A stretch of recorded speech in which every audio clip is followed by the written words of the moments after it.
What is up, YouTube? How y'all doing? Yeah. Check it out, without a doubt, Law and Crimes, man. 5 shocking details from Diddy's past. Lord have mercy. Hey, I know one thing. I should have got me something to eat, man, because this is entertainment. I'm seeking and looking for information because y'all know I do music. I play 5 instruments, and Howard University is like right down the street from me, number one. So Puffy went to Howard. I have actually seen Puffy on numerous occasions before he blew up and got so big. A couple of guys of mine and my little team of people doing music and stuff, we had some dealings with Bad Boy. We did a couple of songs for Bad Boy. Shy, it was a group Shy that they signed, and ain't nothing happened from it. That's the story of my life. All the people that went somewhere, like somebody was Warner Brothers, they were signed to Warner Brothers, and that fell through. Everybody that had something big, Sony Records, all that type of stuff that I did, fell through. So, I'm curious, man. I'm curious to see. I'm like, God dang, can you believe all this was going on? Thank you, God, for saving me from all this mess. Because once you in it, it's easy to look away so you can get that money. So y'all hit that subscribe button, hit that bell. 5 shocking things for details of P. Diddy's past. I am interested in waiting. Let's check it out. Before Sean Combs was a business mogul and rap artist and producer, he was just a kid from Harlem. It's really surreal. It's really overwhelming to come from New York. I'm taking a look at some of the shocking details Combs has revealed about his childhood and what it could mean about where he is today. Welcome to Crime Fix. I'm Anjanette Levy. Sean Combs, of course, has been all over the news for the last month following his arrest on sex trafficking and racketeering charges. He, of course, has pleaded not guilty to those charges, which came after raids on his homes in Miami and LA in late March.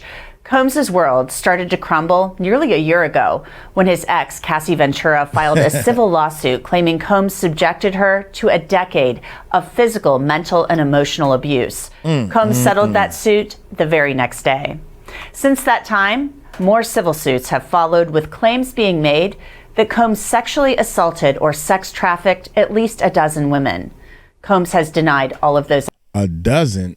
They said 3,000 people came forward, and I'm at work talking about this, and the guy told me, man, you know, anybody just getting on the bandwagon trying to make a case. Like, nigga, well, are you crazy? 3,000 people? Don't get me wrong. There's a lot of people that would jump and try to, I'm trying to get some money, whatever the case may be, but you had to have been there. Did he do something to you? Let's say half of them people are lying. That's 1,500. You got 1,500 people that had to have been there. Let's take another 500 and say that they were asleep. They dreamed it. You got a lawyer that got 120 cases, man. Come on. When is enough is enough? Allegations. Stories about those lawsuits have been the subject of hundreds and hundreds of news stories. Baby oil. And it's not the kind of attention that Sean Diddy Combs is used to or wants. He had cultivated an image of a self-made billionaire and business mogul for years. Combs had used a number of names over the years: Puff Daddy, Puffy, P. Diddy, Diddy, and now Love. But what do we really know about him as a person and how he became who he is today? What shaped him as a person? I want to go back to the very beginning. Sean John Combs was born on November 4th, 1969 in Harlem.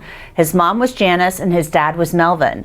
We're going to have more on Melvin and Janice in just a bit, so stay tuned. We know Janice eventually moved Combs and his sister to Mount Vernon, New York after Melvin died. Janice actually worked 3 jobs to put them through private school. In a 2006 documentary, Sean Combs, Portrait in Black and White, Combs revealed a lot about his upbringing. He explained the difference in how his grandmother raised him compared to his mother, telling a story about someone stealing money from him after his grandmother sent him to the store to buy cigarettes. His mom told him to go get the money back and not to come home unless he got that money. He left crying, found the guy, and got beat up, but he said he got that money back. In the documentary, Combs said, "My mother, I guess, was raising me for the real world. She always told me, if someone hits me, to hit them back harder." Combs' father, Melvin Combs, was shot and killed on Central Park West in 1972.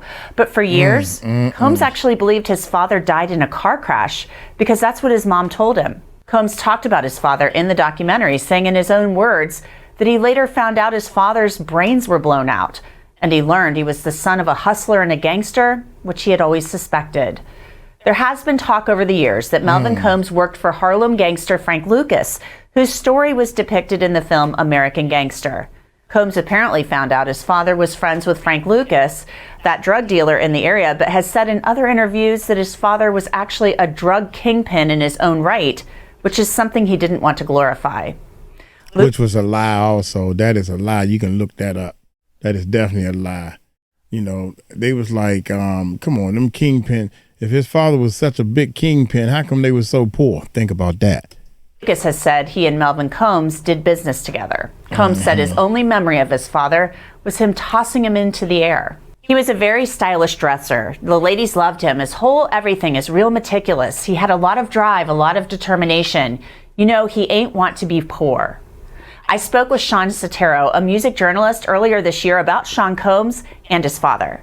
The Melvin Combs story is very interesting. I found something actually just the other day. You know, it's a daily news story from February 1973, which is a few years, maybe a year and a half or so after he was killed. But it was around the time that this drug case in which he had been involved, in which, you know, finally convictions happened in it.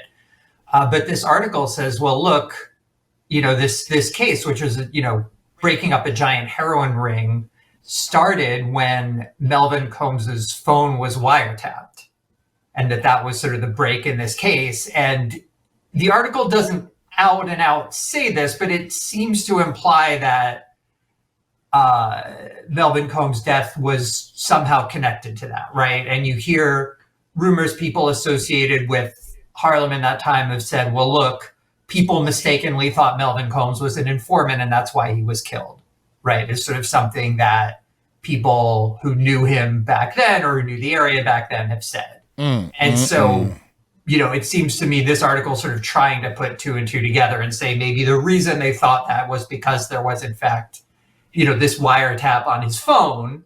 So that part was true, but obviously wiretaps are not something one does voluntarily, right? So if this daily news article is to be believed, I think that maybe sort of explains the story behind his death, possibly.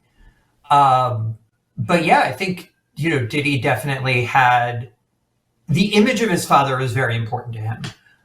There was a speech he gave at Howard, maybe 2005 or so, something like that, where he recalls very vividly, you know, I was in college at Howard and the first thing I did was go to the library and look at the microfiche and look up the Amsterdam News and see this story about my father. Like, it is something that is very important to him, this image of his father as sort of the drug dealer, but not just the drug dealer, sort of the suave, powerful guy who hung out with, you know, the biggest of the big gangsters, right? Frank Lucas, like you mentioned, who, of course, you know, his story is now immortalized in movies, right? He's about as famous as you can get in that sort of milieu. So shout out to Denzel Washington, man. Shoot. Did he seem to hold on to that image of his father? And it seemed very important to him that his father was someone big and notable and important. The stories I cover each day here on Crime Fix show you just how scary the world can be. And one of the scariest things that can happen is if you ever get hurt. But I want you to know, if you're ever seriously hurt or in an accident, your case could be... Dude, he was not... Come on, man. Puffy father was not balling. He didn't have a lot of money, man. Y'all look that up, man. Trust me, I don't have the facts, but other people have talked about the facts and said, well, if, you know, he's supposed to be all that like Puffy claim he is. How come they were so poor? I don't know. All of those were much higher than the highest insurance company offer. I'm on that side. No upfront fees. Belief that he's not a good friend. I don't really think I make a good friend. I don't think I'm someone who someone's going to call when they're going through something. I don't think I'm going to have the patience to really slow down to give them the attention they need. There are other things that Combs revealed about his childhood that really make me wonder what's going on with him when it comes to his views on women and sex. Combs spoke in the documentary about how he lost his virginity when he was just 12 years old. Combs also talked about watching pornography at a young age. The first time I had sex, I wasn't scared. It felt so good to me, but I just remember how impressed I was because I used to watch Midnight Blue and how I felt I was just as good as the porno stars, like in Midnight Blue. I want to bring in Dr. Daniel Bober. He is a forensic psychiatrist who deals primarily with young people. So, Dr. Bober, your first thoughts on this documentary? You know, we have Sean Combs years ago talking about being really, quite sexually active at what I think is a young age. Yes, I agree. And I think, it's important to state the fact that those who are abused or exploited or have inappropriate sexual encounters at a young age are not necessarily going to go on to become abusers. In fact, the majority don't. So, Sean Combs would not be the first person to have a traumatic childhood, but that certainly would not absolve him of responsibility for his acts. He speaks so vividly. I've kind of talked to a number of people about this, just bouncing it off of people. Like, what do you think of this? Like, he's talking about losing his virginity at age 12, being exposed to pornography, watching pornography at a very young age. And there have been some people who've said to me, like, oh, come on, like, it's no big deal. A lot of kids do that at that age. Yeah. I think of 12 as being very, very young. And I think of that as being a very formative time period and something like where that could shape the way you look at sex, and viewing pornography at such a young age seems to me, and I know he's pleaded not guilty to these charges, but the allegations are that he has these days-long sex parties, and it could go into a lot of different things looking at this. Is it possible he's just got these kind of wild views about sex and things of that nature? So I think what's going on here is, first of all, it is a big deal. It's not no big deal. It ain't no big deal. 12 years old. I remember, I don't know, being younger than that, looking at, we used to go to my uncle's house, and my cousin used to always, cuz I couldn't wait to get over there because I wanted to see his father's stash of Playboy books and stuff. And I had a little friend of mine down the street. Now I'm 13, 14, I know we wasn't driving. We was young. I just know we was young. Looking at, couldn't wait to see the Playboy Penthouse, baby, Penthouse. Shoot. Being exposed to sexual experiences at such a young age is definitely a form of trauma and abuse, in my opinion. People who are exposed to those types of scenarios. And a lot of men out there that know what I'm talking about, they know that's bull, man. They go, God dang, I hate when they be, it's bull. When they're that age, can go on to develop a number of symptoms. They may have problems with intimacy. They may objectify women. They may have a fear of vulnerability. They may be hypersexual, or on the other side, may be sexually avoidant. So it is not no big deal. It is something that can make, it is something that can have a prominent effect on someone in their terms of their relationships and their sexual development. If you drink too much milk, man, when you were a kid, that can bother you. Anything can bother you.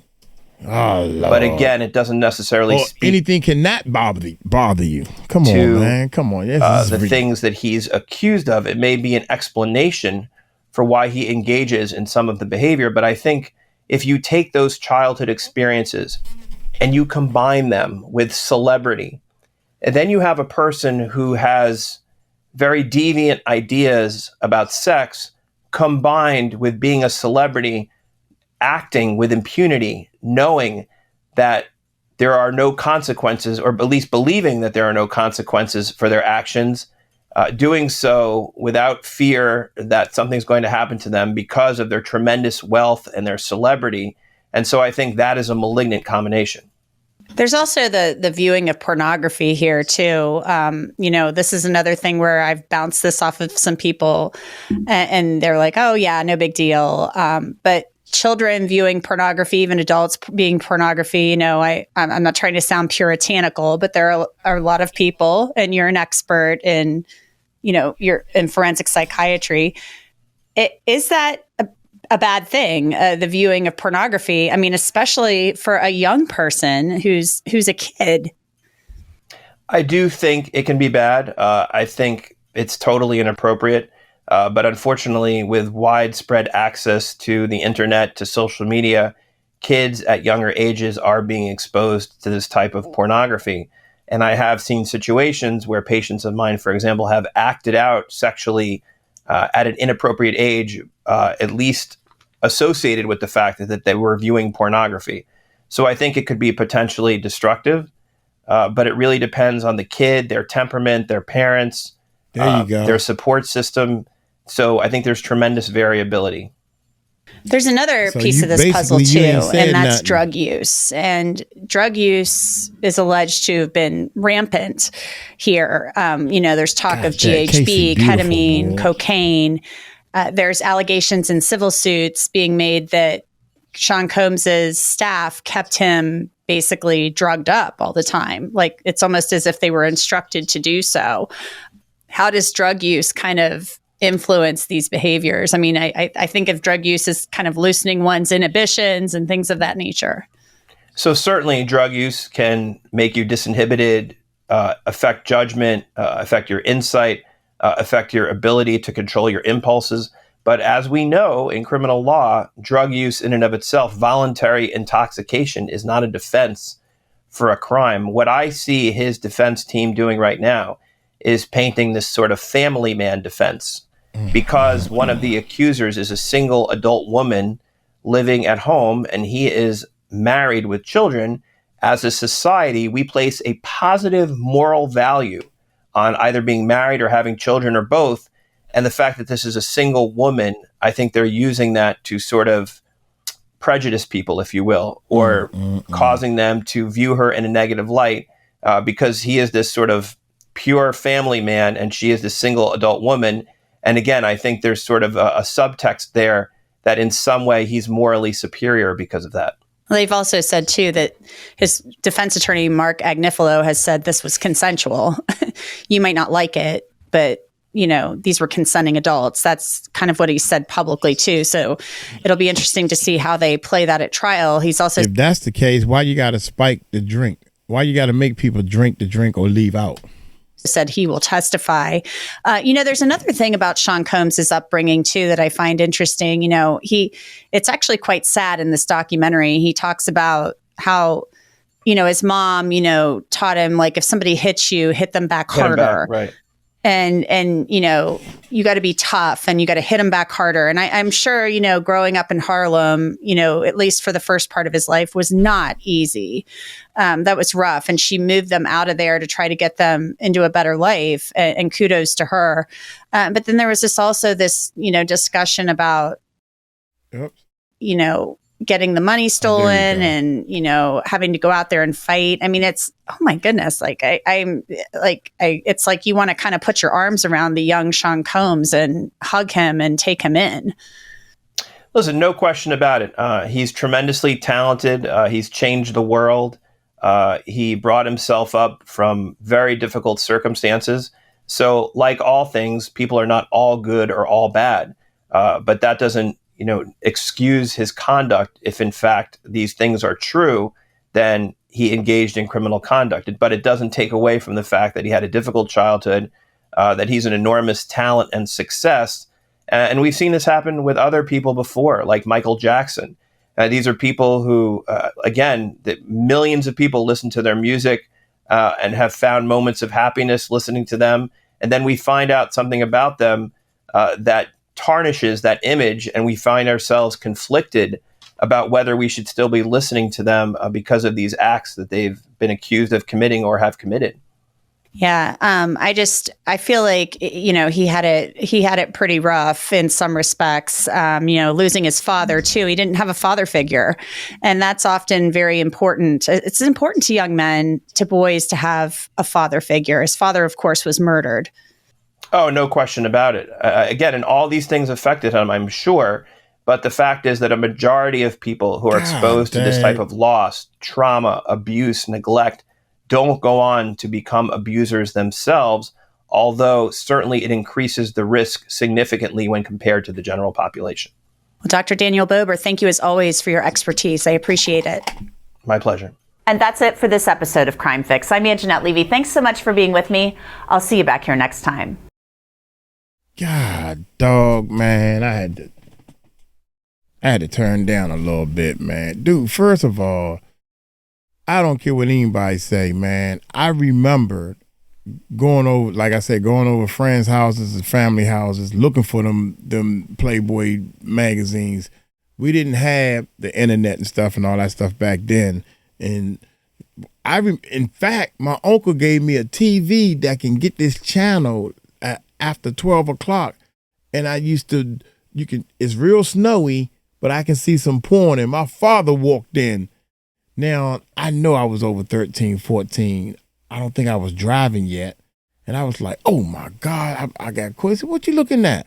I said, man, this you can barely see it, but, you know, he said, man, God, he ain't say too much. I wasn't punished or anything. Man, be careful. Don't let your mom see that. Normal. That's normal, man. You can't, come on, man. So just because he watched porn at a young age, that's why he doing all this. That's bull. That's bull right there. Hey, I'm going to get on up out of here. Look here, y'all take it light, take it slow. Tell him Mike Cross, told you so. Peace out.